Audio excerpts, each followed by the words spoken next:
Hello friend, I hope आप सब अच्छे होंगे। फ्रेंड, आज हमारे काफ़ी सारे वीज़ा आए हैं। आप देख सकते हो, स्टडी वीज़ा आया है, टूरिस्ट वीज़ा आया है, बिजनेस वीज़ा आया है, 3 ईयर का वर्क परमिट आया है, 1 ईयर का ओपन वर्क परमिट आया है। हमारे अगर आप रशिया का कोई भी वीज़ा करना चाहते हो, हम वीज़ा में स्पेशलिस्ट हैं, आप हमसे कांटेक्ट कर सकते हो। लेकिन आज जो हम बात करने वाले हैं वो हम बात करने वाले हैं रशिया स्टडी वीज़ा की। रशिया में स्टडी वीज़ा पे क्यों जाना चाहिए और क्यों नहीं जाना चाहिए, आज हम उसके आपको positive point plus negative point दोनों बताएंगे। तो स्टार्ट करते हैं पॉजिटिव पॉइंट से। बट पॉजिटिव पॉइंट मैं सिर्फ एक दो ही बताऊंगा और नेगेटिव पॉइंट ज़्यादा बताऊंगा, ताकि आप डिसाइड कर सको कि आपको रशिया के लिए बैग पैक करना है कि नहीं करना है। स्टार्ट करते हैं। लेकिन स्टार्ट करने से पहले मैं आपको और एक चीज़ बता दूं कि आजकल मार्केट में मैंने देखा काफ़ी सारे फेक वीज़ास हो रहे हैं। तो मैं यही बोलूँगा कि अगर आप रशिया का या कोई भी कंट्री का वीज़ा अप्लाई करना चाहते हैं तो सिर्फ और सिर्फ रेपुटेड एजेंट के थ्रू ही करें। बाकी तो आप खुद समझदार हैं। चलिए स्टार्ट करते हैं। सबसे पहले पॉजिटिव पॉइंट मैं आपको बताऊंगा, एक या दो ही बताऊंगा, ज़्यादा नहीं बताऊंगा। सबसे इम्पोर्टेंट, रशिया बहुत बड़ी कंट्री है, जैसा कि ये सबको पता है। इवन वहाँ पे जो आबादी है, वहाँ की जो पॉपुलेशन है वो ना के बराबर है। तो यानी अगर पॉपुलेशन कम है, प्रॉपर्टी ज़्यादा है, तो यानी बिज़नेस स्कोप भी काफ़ी ज़्यादा होंगे, और बिज़नेस स्कोप भी काफ़ी अच्छे हैं, यानी जॉब भी काफ़ी ज़्यादा होंगे।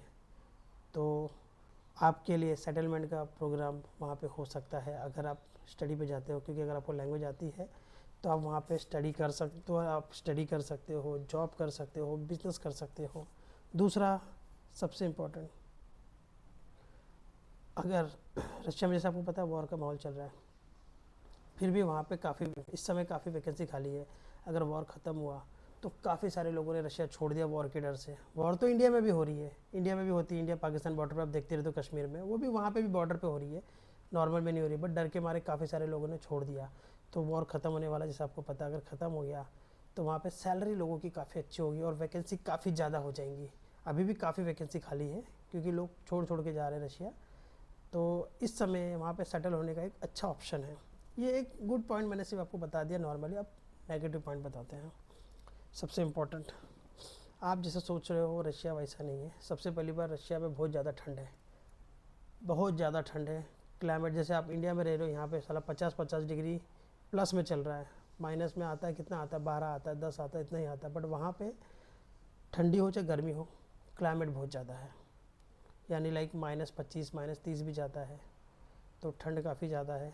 दूसरा, वहाँ के लोग, वहाँ का कल्चर, और सबसे इम्पॉर्टेंट जो है वो है वहाँ की लैंग्वेज। रशिया में बिना रशियन लैंग्वेज के आप कुछ नहीं कर सकते, कुछ भी नहीं कर सकते। इसीलिए मैंने बोला आपको कि आपको रशिया अगर जाना है तो स्टडी पे जाओ, क्योंकि अगर वहाँ पे हर चीज़ इंग्लिश में आपको मिलेगा ही नहीं, बिल्कुल भी हर चीज़ रशियन में मिलेगी। प्लस वहाँ का कल्चर, वहाँ के लोग थोड़े से, मतलब जैसे इंडिया में आप किसी को पूछो रास्ता बता देते हैं, या लोग मिल जाते हैं हर जगह पे, पान पट्टी की दुकान पे एड्रेस पूछ लो, या कुछ इशू हो तो किसी हेल्प लो। वहाँ पे आपको जल्दी लोग नहीं मिलेंगे, इतना खाली है। दूसरा, लोग ज़्यादा एंटरटेन नहीं करते, बातचीत नहीं करते, सब अपने में रहते हैं, क्योंकि वहाँ पे ज़्यादा आबादी नहीं है, तो वो बचपन से उनको आदत है। तो अगर आपको लैंग्वेज आती है तो ये बेस्ट ऑप्शन रहेगा कि आप रशिया में स्टडी करोगे, आपको लैंग्वेज आती है तो आप रशिया में सेट हो सकते हो, रशिया में अच्छी जॉब देख सकते हो। और स्टडी में सिर्फ लैंग्वेज कोर्स नहीं होता, आप डिग्री, डिप्लोमा, MBBS सब कुछ कर सकते हो। लेकिन सबसे इंपॉर्टेंट है, सबसे पहले आपको लैंग्वेज कोर्स कर लो। अगर आपने लैंग्वेज कोर्स किया तो आपको फ़ायदा ये होगा, आप रशिया में सेट हो सकते हो, रशिया में अच्छी जॉब देख सकते हो, रशिया में बिजनेस कर सकते हो। तो काफ़ी सारे ऑप्शंस है।